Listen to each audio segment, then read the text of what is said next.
Hello there guys, it's me Unstable Voltage. Welcome to Surviving the Aftermath. This is the sequel to Surviving Mars, still published by Paradox Interactive. Interestingly, it is by a different developer, Iceflake Studios, this time around, providing this installment. And this game was, I think it was announced about a month ago, but there was literally no information about it. It was just Surviving the Aftermath, and it's basically going to be a sequel to Surviving Mars. And I actually got my hands on a copy of this a few days ago, thanks to Paradox themselves. But the sort of official announcement of, or first showing of this particular game was at PDXCon this morning, Saturday the 19th of October. So they've literally announced it a month ago, revealed it today, and today it also goes on sale on early access. I believe it is an Epic exclusive. I know it was an Epic Games Store key that I was given for it, and I can't find it on Steam, so that may put some of you off. But for those of you who are more than happy to use Epic, it is, if it's not available to purchase already, it is my understanding it will be available later today.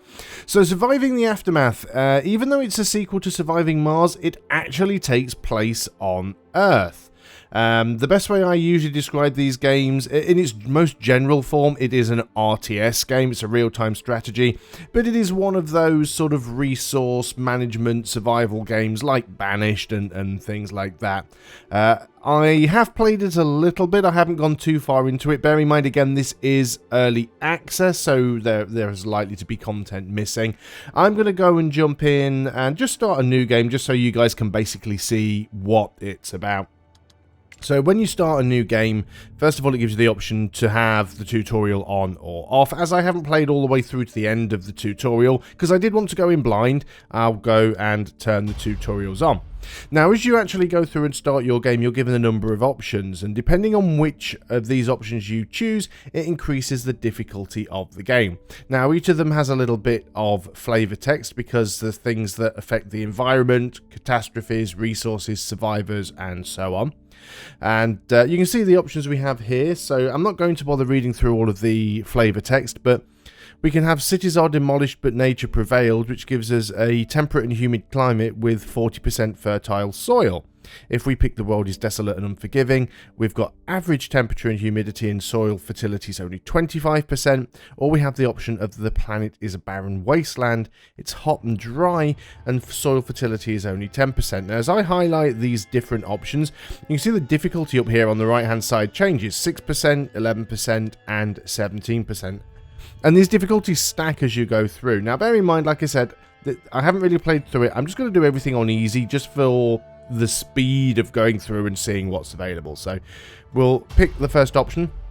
Then we have catastrophes, and we've got occasional catastrophes, common catastrophes, or frequent catastrophes, and it also affects the fallout contamination level.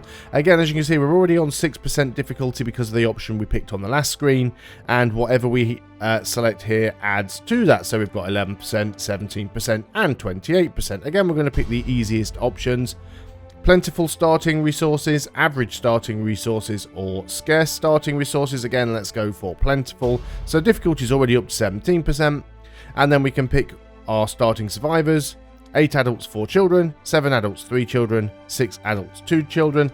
Let's go for the easy option again. Challenge: this is bandit groups and exploration, so easy, hard, or it's the apocalypse exploration. Scattered bandit groups, organized bandits, and plenty of hardened bandits. So we'll just keep going through here. What's this one here? So architect, lenient and helpful. Survivalist, challenging but fair. Suffering or success, no restrictions, anything is possible. What is this one here? Life is unfair, but sometimes it feels like you are just not alone, whether it's an invisible guardian or just pure fate. So somebody helping us out, basically. And then you get to choose the sort of visual effects for your, sort of like what is this, the banner or flag for your particular group of survivors. So you've only got a few options here. It's not really that plentiful.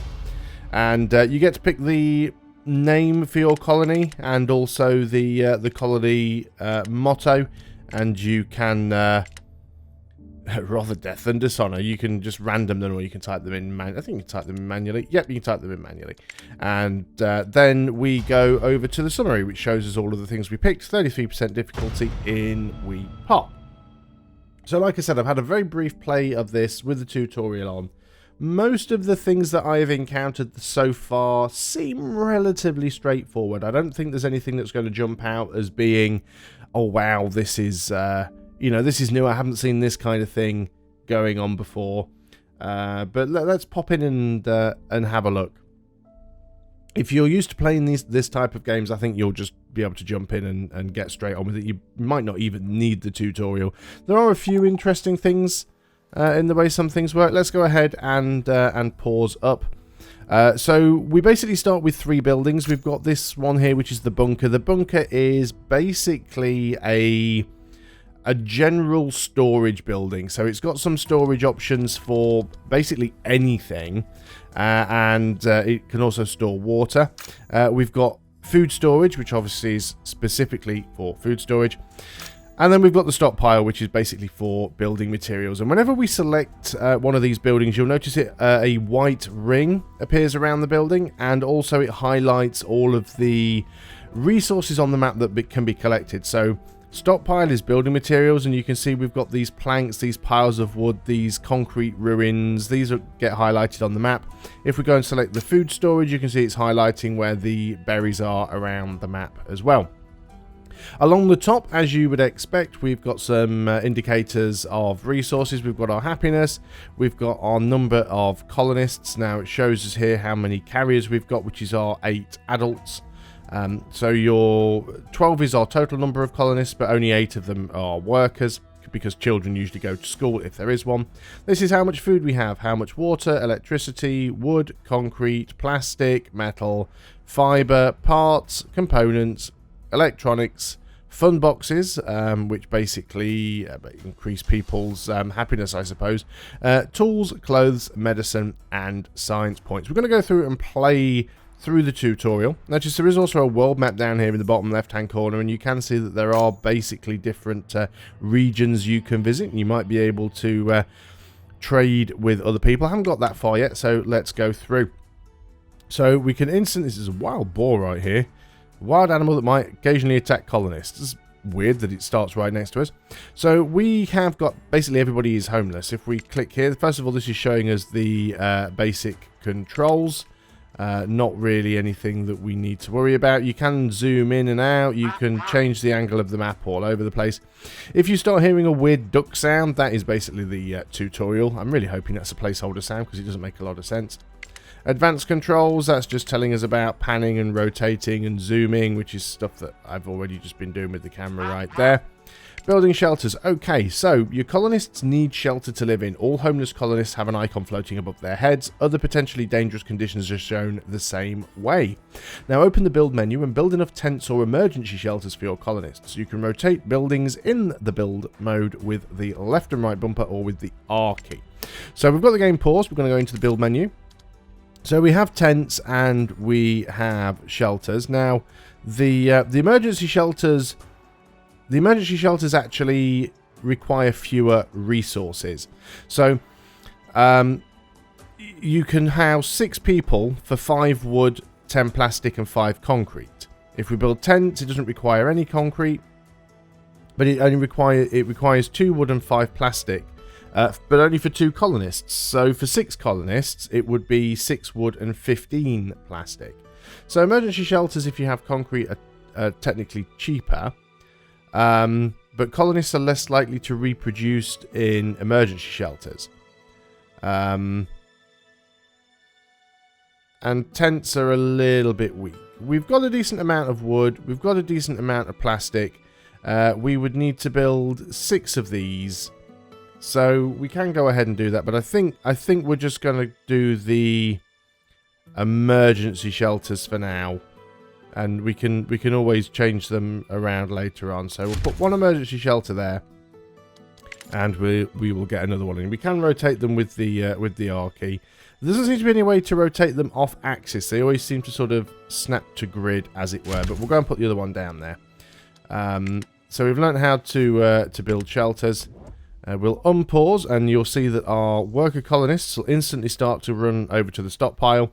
They'll pick the materials up, take them over to the buildings and start to build. See, we've got another wild boar over here. Now you can select a building and you can actually go and change the priority. You can pause or cancel the construction and it'll show you the construction status along with what materials is required. So you've always got that option there. Just like in these games as usual, down here at the bottom you can adjust the run speed. So you can actually speed things up. And you can see the time of day here. So we're sort of coming up towards, I don't know, mid-morning, I guess. And the shelters are now both done. So let's pause.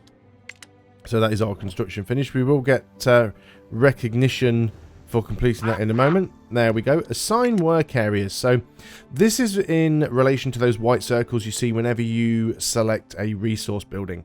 So many buildings use work areas to determine which resources are scavenged. Stockpiles gather and store basic construction materials from small deposits around the colony. Now try assigning a work area to scavenge nearby planks and concrete. So I'm not basically going to read all of that. One important thing to notice though, you can resize the area or by scrolling the mouse wheel while left control is held. So let's go ahead and select our stockpile here.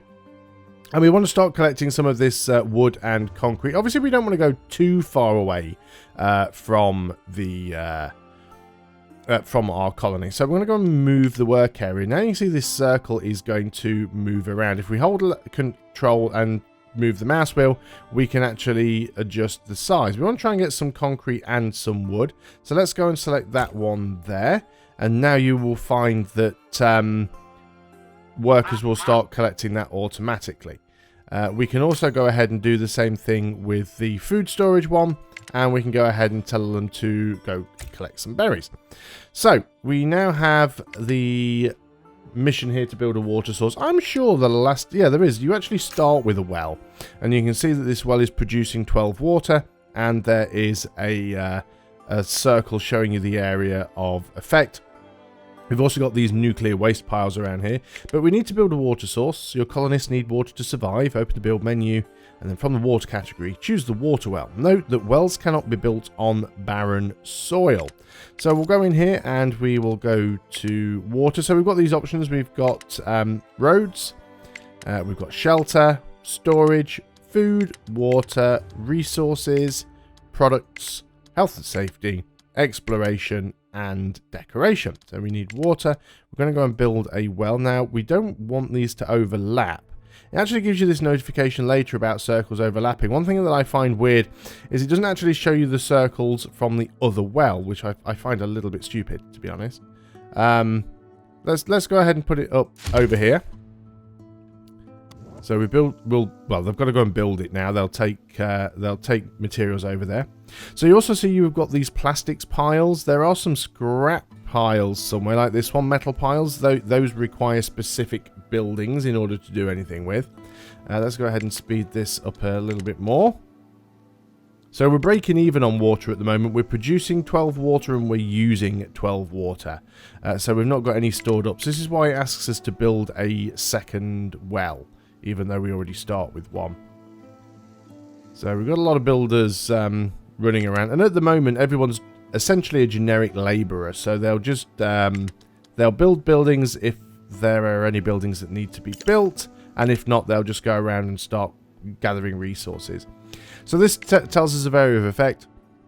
Some buildings have static areas in which they can operate. If these overlap with identical structures like two water wells, both suffer production penalties, so space them out enough to get their full benefits. So as you can see, there is some overlap. Only just, actually. I think I placed those quite well, but the fact that it doesn't show you where the other area of effect is when you place it is a little bit weird. They are both producing 12 water though, so now we have a positive income on water. Your colonists. The top bar shows a summary of your colonists. The first icon shows the total amount of carriers vital for moving resources and constructing buildings. Be sure that you always have a few carriers at hand, as it seriously slows down the logistics, construction and repair if everyone in the colony is working in one building. The second icon is the total population in the colony. Highlighting either number gives you a more detailed breakdown of your colonists, which we have already discovered. So we'll get another pop-up from the tutorial in a moment, and it'll give us another building to build. So everyone has somewhere to live. We are gathering materials. We will need some more plastics, but we're okay on food and water. There we go, plastics and metal. So once you've set your stockpiles to collect planks and concrete, it's time to take advantage of those big plastic and metal deposits. Build a recycler near one of the plastic deposits. A colonist working in the recycler can now scavenge plastic and fibre from that pile. Scrapper buildings work the same way with metal deposits, collecting metal and junk. Plastic and metal are both used as construction materials and as a resource for more refined item production. During the process, fibre and junk are produced as byproducts. They can be refined into other valuable items. Fibre is turned into clothing and junk into parts. So we're going to go ahead and we are going to produce, let me just pause up. We want a, not storage, resources building. So we want a recycler. So we've got some plastic here. Now there's obviously plastic sources all over the map. I'm going to go ahead and put this one right here in the forest. I'm just trying to avoid this like toxic sludge. But obviously I'm putting it between two plastic piles. And at the same time, I'm going to go ahead and build the scrapper as well. There is a scrap metal pile over here. There's one over there. There's one up over there somewhere. So let's go and put this one over here. Again, as you can expect, when you put these buildings down, you want to put them relatively close to the colony and relatively close to the resources, because it will be a shorter distance for people to travel, which means they'll get their work done faster. Obviously though, because these stockpiles do deplete and they're spread out, you have to keep in mind that you might want to put one of those gathering buildings in between a couple of different stockpiles, or keep removing it around. Food production. So what's this thing here? Oh, it's the gate ruins. We can rebuild the gate. So we can sort of build that later on. Haven't got that far yet. Food production. So, colonists need food to survive. Hungry colonists also work less effectively. Those who cannot eat will slowly starve to death. Open the food category in the build menu and select one of the various food producing buildings. Stable productions for both meat and vegetables is advisable in the long term to avoid malnutrition. Okay, well let's certainly go and get ourselves a trapper. Because we do have a lot of wild boars around. We can put the trapper down here. Doesn't seem like a bad spot. We can go and get ourselves some wild boar. We are getting berries. We can build farms as well. So it is currently night time. Everybody's asleep. Sometimes you do get a few people who are out, so you can click on individual survivors. I think these are mostly the children. And it'll tell you their health, their happiness, any conditions they have. You can also get some detailed info, and it'll tell you sort of what they're thinking and any other things of note. So the recycler construction is completed. Ooh, wrong button. So recycler is this one. So the reason it's showing you this icon is because it doesn't have anything to collect within its area, within its work area. So we're going to remove the work area over here, and we'll collect this. So you can see that it's going to collect plastic, and it shows you the status, and it'll be the output on this side. Now you can assign additional workers to buildings to speed up. It's actually telling us this here now.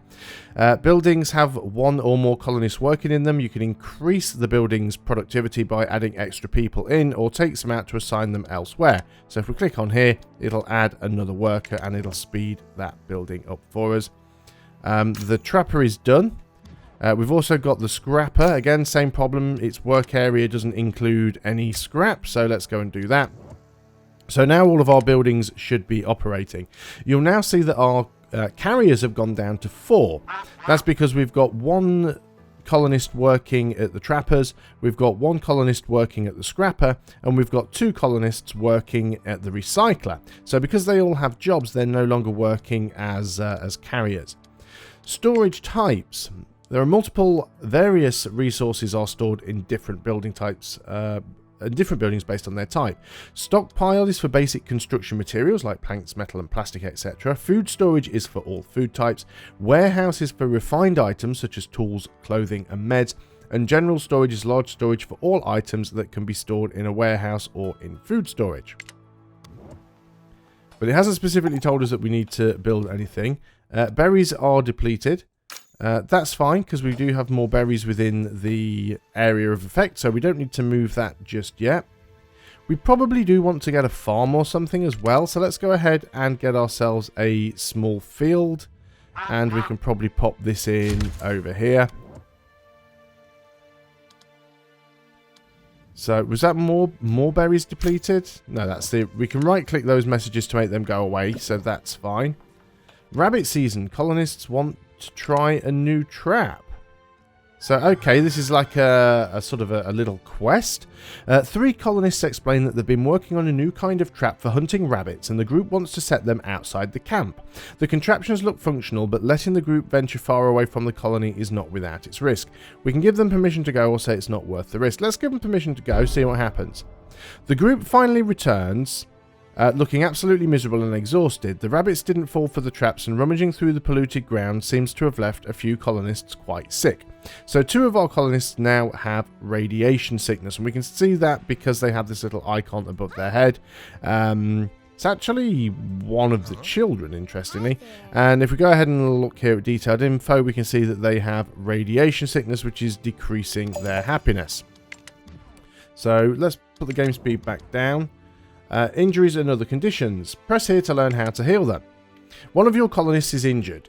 Injuries and other conditions can be healed by a medic. Build a medic's tent and have its staff to treat this injury as soon as possible. Conditions cause health loss and other negative effects if left untreated. Meds greatly increase the speed of recovery and are automatically used directly from the warehouse when available. Medicine helps with injured condition, iodine pills with radiation sickness, and antibiotics with infection. Do we actually have any iodine pills? We don't. We just have general medicine. Well, we should certainly go ahead and build the medic's tent anyway. Let's go ahead and get the medic's tent over here. And hopefully that won't take too long to build. And then we can get those people cured of their radiation sickness. We can certainly speed things up again here a little bit. Get that built a little bit more quickly.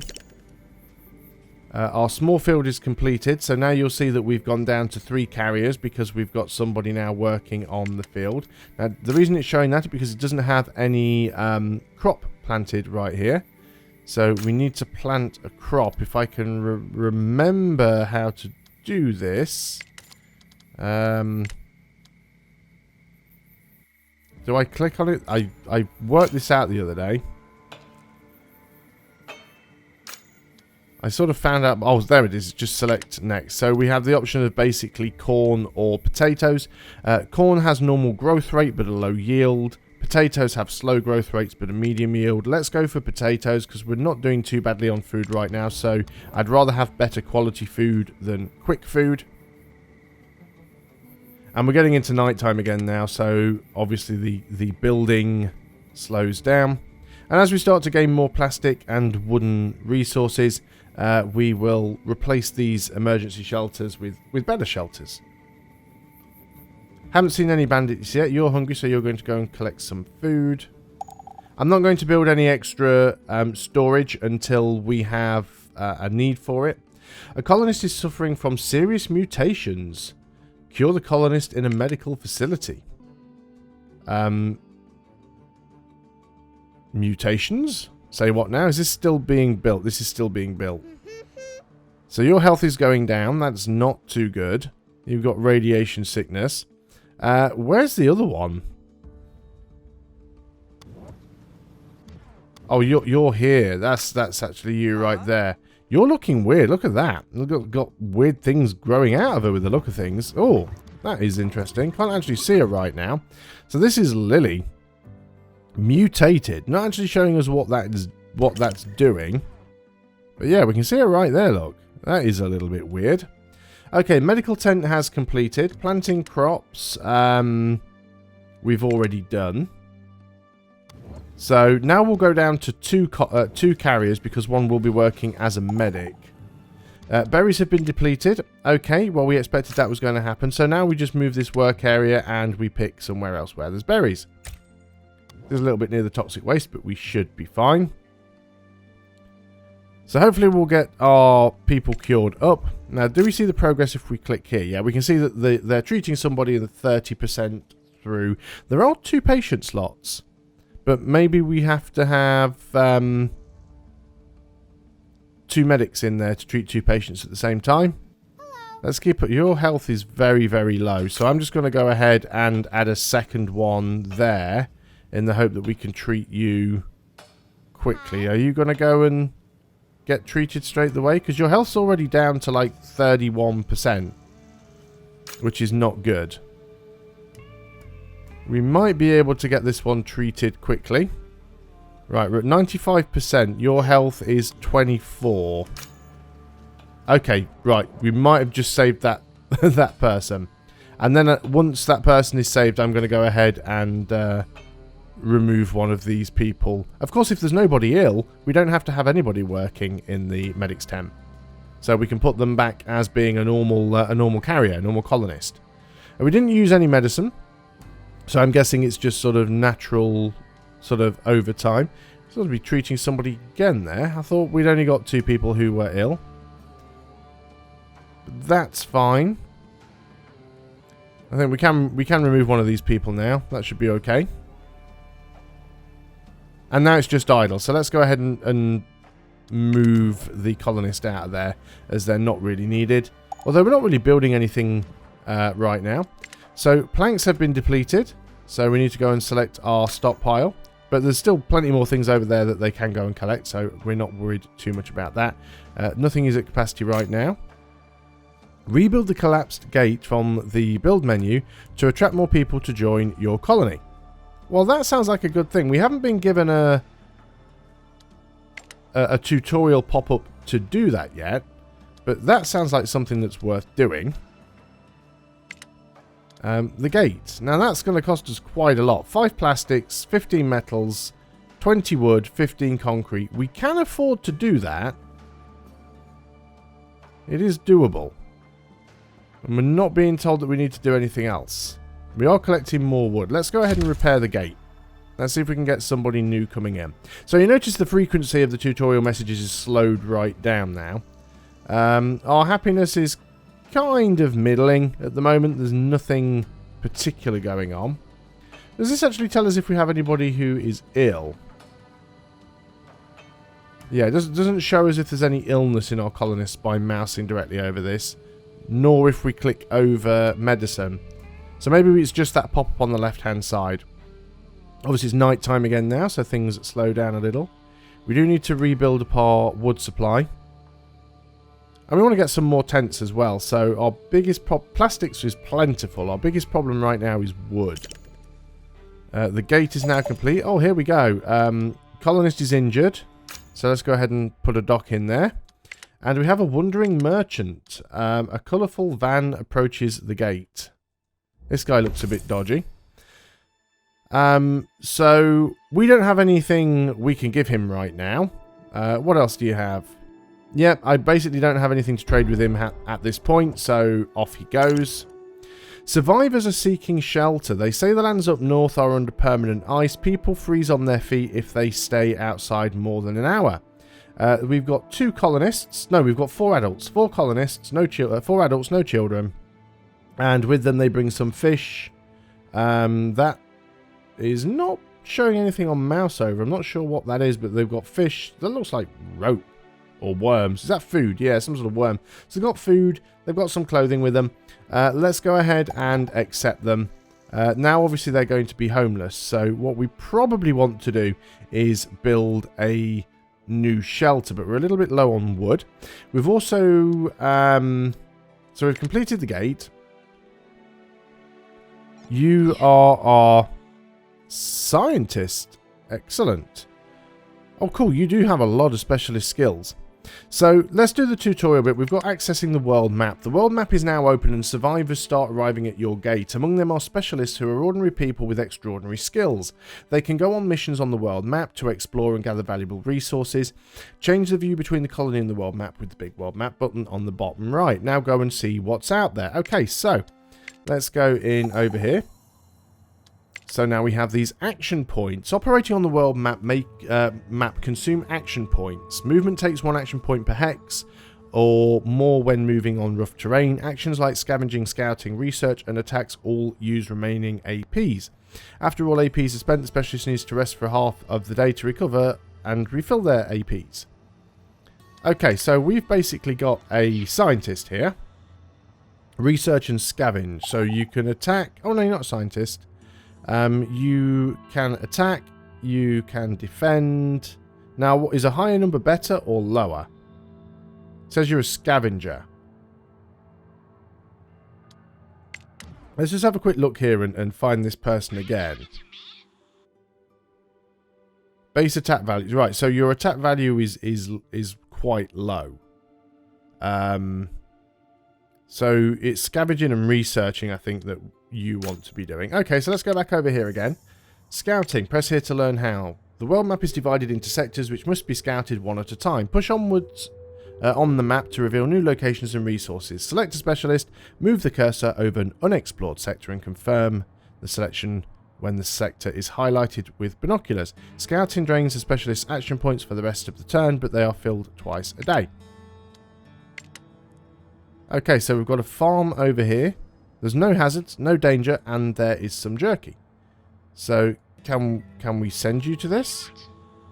Is it right click? Yeah, so we can send you over here. And you've scavenged the jerky. Did you get all of it? Looks like there's still some left there. And you're now recovering your action points. Okay, so that's going to happen. So we've got some homeless colonists, but we do need to get some more wood. We've got this guy over here with his broken leg, I think. Hi. So you've got a broken leg. Any kind of accident can lead to injury. How do we fix this? Because we do have a medic working here. Colonist is injured. Yeah, I know, but how do we get that sorted out?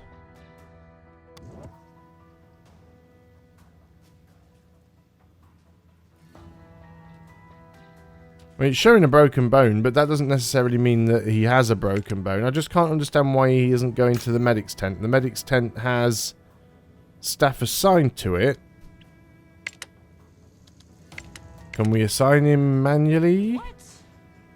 Doesn't appear to be any option to do so. It doesn't look like his health's going down, though. He's on 92. I'll keep my eye on him. I'm not too sure why nothing else is happening there. But yeah, we want to deal with these homeless people as quickly as we can. We only need one more shelter, and we can afford to build one. So let's go ahead and do this. Put it over here, I suppose. Right there, he's actually moving now. Is he going to go into the medic's tent? Looks like he is. Yeah, no, I'm not too sure what that was all about. Like I said, this game is still in early access. It could be that it was a little bug, or it could just be something that I'm missing. Maybe it was based on the time of day or something like that. Let's go and speed things up. Berry deposits depleted. So again, where's our little food hut? We've still got another one over there. So we can go ahead and dismiss that notification. Our food storage is still fairly decent right now. Got some canned fruit. We've now got that jerky. Mealworms was the... small concrete ruins depleted. Again, I think you've still got plenty of stuff there that you can scavenge. Mostly these are going to be these planks over there, so that's fine. Got some more metal over here. So we've got plenty of materials around the map. So my question was going to be, do we get a notification when our explorer is free, essentially, when they've recovered? If we go and have a look here now, yep, she still doesn't have any action points. She's recovering. So hopefully it will give us a... emergency shelter's done, so we don't have anybody homeless anymore. Excellent. That's all good stuff. Planks depleted. There we go. So our specialist is now ready. So you are carrying the jerky. Can you carry any more? Looks like you can. Okay, right. So now the farm has no jerky. You don't have any action points left, so I'm guessing you're going to have to come back on the next turn. That's fine. So that's interesting that we've got this very, very light strategic level going on there. That's interesting. Got some deposits depleted. Now that looks like it was probably the... Oh no, that's berries. Yeah, that's the food storage. We want this one. Yeah, so all of the scavenged stuff is gone there. So let's move the work area and we'll put it over here. And we can actually get all of those wood piles. We don't have a huge need for concrete right now, so we'll leave that as it is. Game does autosave. Got some more deposits depleted. That's fine. Buildings will actually have an individual icon above them if there are specific things that are missed and forgotten. So yeah, I think this has been a pretty good start to the game so far. We've managed to get our basic food and water production up. Obviously our water consumption is... our water consumption has increased because we did take on those extra 4 colonists, but we still have positive 8 water. 2 colonists are fighting. Okay, so I guess these interactions, they remind me quite a lot of Frostpunk, where you have to deal with these little events. So pushing through a circle of people, you notice 2 colonists brawling on the ground. They both stand up upon your arrival and go into accusing each other. One apparently spent the entire day harassing the other, who finally snapped and threw the first punch. Both are now bruised and bleeding. Punish the instigator, punish the aggressor, or give them medicine. Well, we don't really want to use our medicine. Let's let them fight. So 2 colonists are injured and there's -3 happiness to the colony. So we'd have probably been better off just to give them the medicine, because now they're injured, they're going to use the medicine anyway. But you know, this is interesting. I'm not sure whether or not those the outcome to those events is always going to be the same, or whether there's a random element to it. You know, it's quite possible that if you play through the game again and find the same event, that you might get a different outcome. So let's bring you back to base. And, I don't know, do you automatically deliver the food back? We've got 35 jerky, sir, and you've got nothing in your resource pile, so it looks like you have done. So now what we need to do is move you into a new area. And we found somewhere that has a little bit of danger, but has some wood. You don't have any action points left, so we go back onto the main screen. Okay, good. Are we actually starting to get rid of some of these boars? How's our trapper doing? Yeah, we've still got one down here. There's one over there. Haven't actually seen them attack anybody yet, though they may have done. So our food production is good. Our water production is good. Materials we're doing well on. Clothing we're probably going to need some later. So clothing would be under what now?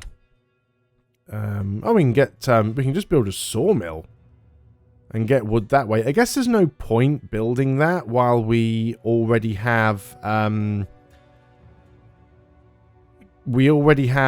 these piles of wood around the map, and we've got a decent number of planks, but certainly at some point we will want to build a sawmill.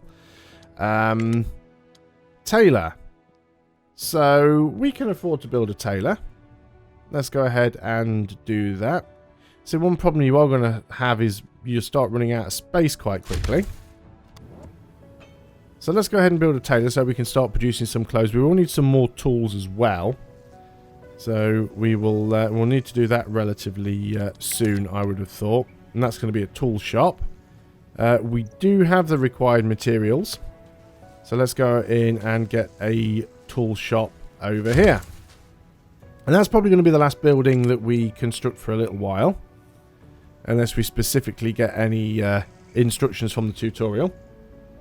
But I'm going to wrap this video up fairly soon, because we have gone on for 40 minutes.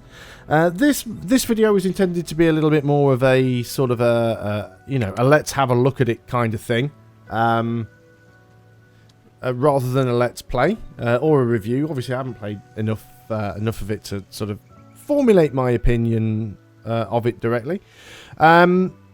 So far, though, I haven't seen anything that stands out as being, oh wow, this is new. This is quite a cool mechanic. I like that they've done this thing with the world map here, but this just reminds me a little bit of RimWorld.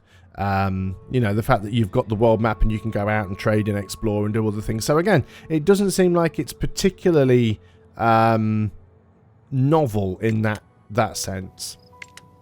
Construction completed there. That's fine. So yeah, I don't think that in itself is a particularly new thing. You need to return to the colony. We've already done that. You've already brought your scavenged resources back to the colony. So you need to go over there when you've got your action points back. There are a few more buttons down here, so that brings up the main menu. We've got radio stations, so we can basically select the music. That's a nice little touch there. We've got some statistics, so we can have a look at the overview of days survived, how many deaths, catastrophes, average health. So it's a good way you can quickly see if you've got any people who are injured. Breakdown of all your resources, which is nice. And you can actually see the colony's needs. Ah, that's good. Individual colonists. Good way to see what their happiness is like. Everyone's happiness seems relatively high, although the indicator makes it look like it isn't. And we can see all of our resources, and we can see all of our buildings, how many worker slots they have, what their condition is. So that's a nice little touch.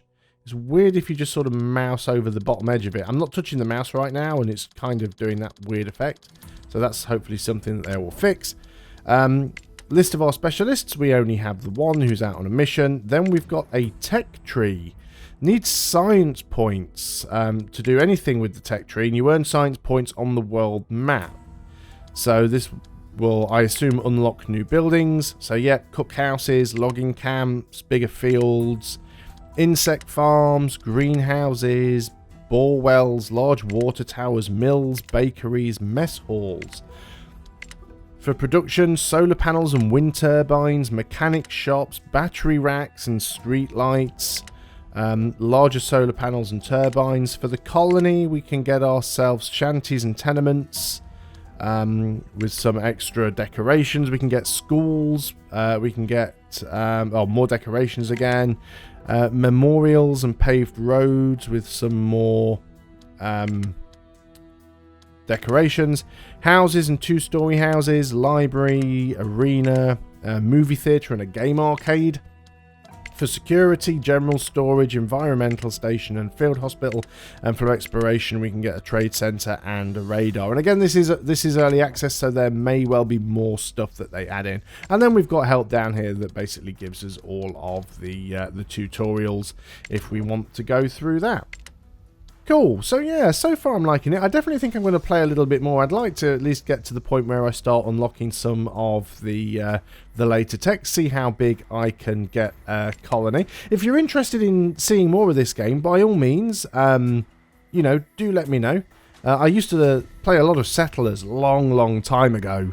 Now it seems like forever ago, but I used to love Settlers. It was one of the first sort of not RTS games, but one of these first sort of exploration, survival, expansion games that I got into, and I really enjoyed playing that. So if you would like to see me play some more of this, leave a comment, leave a like, and yeah, we'll carry on. We'll carry on from here and see how far we get. Just before we end the video, we'll go ahead and send this specialist over here. There's a little bit of a risk, a bit of a danger. I think I might just send her somewhere else because I'm not desperate for those planks, to be honest. So let's go and explore another area. Oh, there we go. We've got some science points, so that's an even better option. So we'll go ahead and do that. So I'm going to pause up here. Thanks a lot for watching, guys. This has been Surviving the Aftermath, which should be available for purchase in early access later on today on the Epic Games Store. In fact, by the time I've edited, rendered and uploaded this video, it may well already be for sale if it isn't already. So thanks a lot for watching. I'll see you guys on the next video, and until then, goodbye for now.